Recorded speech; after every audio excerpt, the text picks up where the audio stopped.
Okay, so I'm going to do an unpacking of the second Hobbit film, The Desolation of Smaug. I have 3D versions for both the theatrical edition and the extended edition. Kind of interesting history with this one, but I'm going to go ahead and open up this one first. So let me just set this one aside here. And this one has a image of the lead dwarf, and for the life of me, I can't remember this character's name right now. Richard Armitage. I remember the actor's name. It's popped in my head, but I can't remember his character's name. One thing about the Hobbit films is, like, I do like them, but a lot of the dwarves' names I end up forgetting for some reason. He's the lead one. I should remember. Probably when I do the video, it just will pop in my head, and I'll be like, oh, that's his name. Let's see, take this out of here. He's actually in another movie. He was in Ocean's 8. And I remember I was watching it, and I was like, oh, he's from The Hobbit. Let me take this out of here. We have another lenticular slipcover, which is really nice, and they don't do anymore. The movie cost enough to get that. I was a little bent out of shape when these movies were coming out, because I'm like, Warner Brothers is going to get me twice on these movies, but they actually ended up getting me more than twice. But so we got the slipcover, and we have the inner artwork on the sleeve here. The blue case. You got your Blu-ray 3D. Let's take a look at her spine. And I'm trying to see if I see a color scheme on this. Not so much that matches like the other ones did. Maybe they gave up at this point. I don't. And again, for the extended cut, I don't have the J card anymore. One thing I noticed is this color scheme on the first Hobbit film. They had it up here on the J card. So maybe they had it on this J card too, but since I don't have it, I can't compare it. So let's open it up and take a quick look at it. So this one probably has an old digital copy in there. Let me just take it out of here so no one wastes their time trying to load it up. So this is what I did. So let me just compare. So this is a Target Steelbook, and this is the extended edition without 3D. I went to Target one day and I saw this, and I was like, this is really cool. I want to have it. Didn't think about getting 3D. And then later I got a 3D, but I got it without any packaging. So I put the 3D discs in here, and I used the space for the appendices. So when I had this one, I put the extra discs in here. So I put the Blu-ray disc of Desolation of Smaug inside the Unexpected Journey packaging. I put one of the appendices discs inside here, and then I made the space in here for the 3D. In here for the 3D discs. So we'll look at that, the 3D, here in a second. Looks like some old marketing for the film that's in here.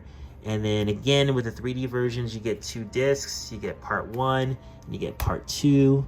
You get the Blu-ray disc, and then you have the special features disc and the DVD disc that I kept. So yay. Maybe if I ever find a cheap copy of The Unexpected Journey on DVD, I'll just pop it in there just for, so it will be complete. We'll see. Not really gonna spend too much money or thought on that.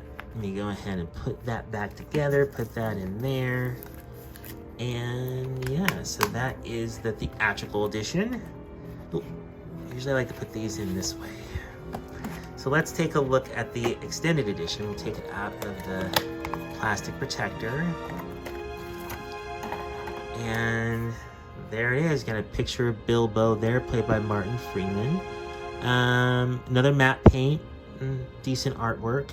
We'll take a look at the spine. That way. And then we'll take a look. We've got Smaug on the back. It's pretty cool. Is there a digital copy in this one? Nope. I was smart, threw it away. So there's my 3D edition for the first part and the second part, and one of the appendices discs that I kept in there. So let's take these out. I think it's just an image of Smaug. Smug.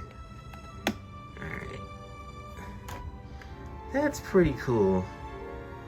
I'll be interested to watch the 4Ks and see what kind of changes they made to the visual effects, but we'll see when I sit down and have time to watch them again.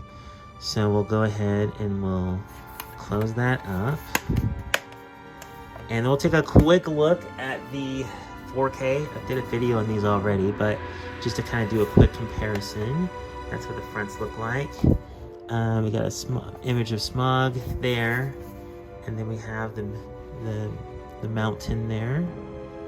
And then let's go ahead and open it up and take a quick look. So we have kind of a green color scheme with these discs. So didn't really see much of a green color scheme in the other editions, so I guess they kind of just had to improvise when they got to, but I can see this color scheme kind of is in the background here, so I think that looks nice.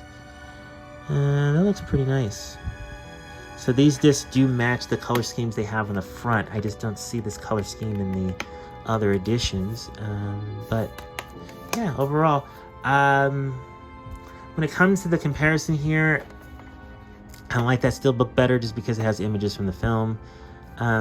This one's okay. Again, I'm really curious to see what these transfers look like, so we'll take a look at that when we have time.